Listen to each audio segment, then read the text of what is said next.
नमस्कार दोस्तों। स्वागत है आपका हमारे आध्यात्म चैनल पर।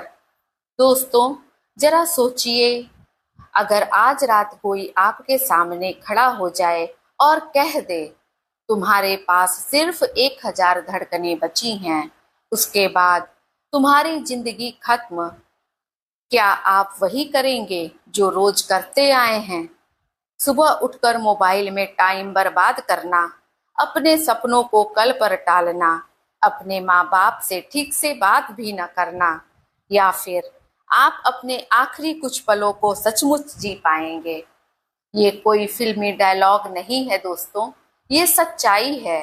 हर इंसान की जिंदगी एक टिक टिक करती हुई घड़ी है, लेकिन फर्क ये है कि आपको नहीं पता आपकी घड़ी कब रुक जाएगी। किसी की घड़ी कल रुक जाएगी, किसी की अगले साल, और किसी की शायद इस कहानी के खत्म होने से पहले ही।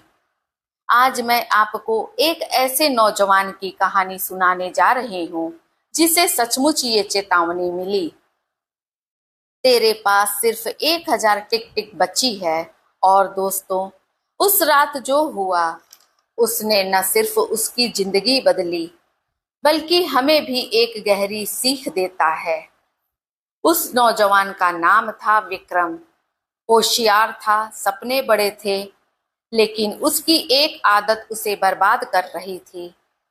हर काम को कल पर टालना। पढ़ाई करनी है कल से, पैसे कमाने हैं कल से, परिवार को समय देना है कल से। विक्रम की डिक्शनरी में सबसे बड़ा शब्द था कल देखेंगे। लेकिन दोस्तों, जिंदगी किसी का इंतजार नहीं करती, और एक दिन उसे एक ऐसी चीज मिली जिसने उसकी पूरी दुनिया बदल दी। विक्रम को उसके दादाजी की एक पुरानी घड़ी मिली। घड़ी साधारण थी, लेकिन उसमें एक अजीब बात थी।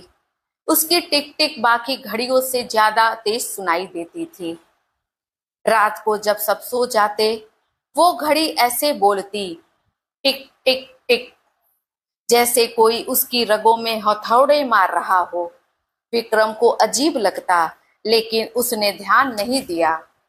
फिर एक रात, आधी रात को, घड़ी अचानक रुक गई, और उसी पल विक्रम ने एक आवाज सुनी, विक्रम, मैं सिर्फ घड़ी नहीं हूं, मैं तेरी जिंदगी हूं। हर टिक टिक के साथ तेरी उम्र कम हो रही है, लेकिन तुझे लगता है तेरे पास बहुत समय है। सुन, अब तेरे पास सिर्फ 1000 टिक टिक बची है, उसके बाद सब खत्म। विक्रम का पूरा शरीर कांप उठा। उसने चीख कर पूछा, क्या सिर्फ 1000 टिक टिक, यानी कुछ ही घंटे? घड़ी ने ठंडी आवाज में कहा, हाँ, अब फैसला तेरे हाथ में है। ये आखिरी टिक टिक तू कैसे जीना चाहता है, टालने में या सच में जीने में? दोस्तों, उस वक्त विक्रम की आंखों से आंसू बह निकले। उसने पहली बार महसूस किया कि वो अब तक जी ही नहीं पाया, सिर्फ कल के नाम पर सब टालता रहा।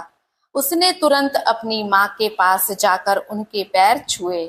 बरसों से उन्हें सही से समय नहीं दिया था। उसने अपने पिता को गले लगाया, जिनसे वो अक्सर नाराज रहता था। उसने अपने दोस्तों से माफी मांगी। हर टिक टिक उसे याद दिला रही थी, समय खत्म हो रहा है, समय खत्म हो रहा है। वो हर सांस, हर पल को ऐसे जी रहा था जैसे ये आखिरी है। और फिर 1000वीं टिक टिक भी खत्म हुई। घड़ी की सुइयां सच में रुक गईं।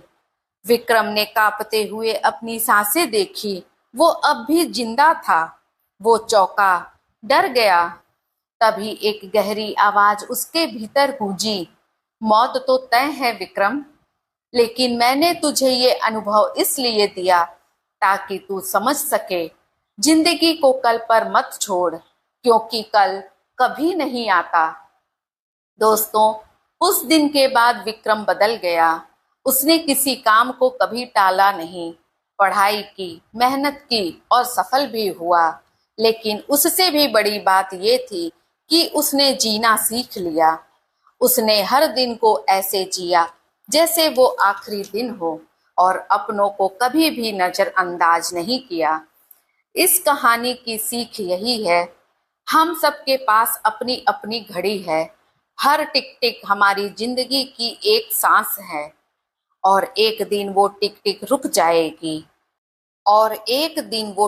रुक जाएगी तो दोस्तों, अपने सपनों को मत टालो, अपने परिवार को वक्त दो और हर दिन को ऐसे जियो जैसे कल कभी नहीं आएगा। क्योंकि याद रखो, घड़ी की आखिरी टिक टिक कब आएगी ये किसी को नहीं पता। दोस्तों, यह थी हमारी आज की कहानी।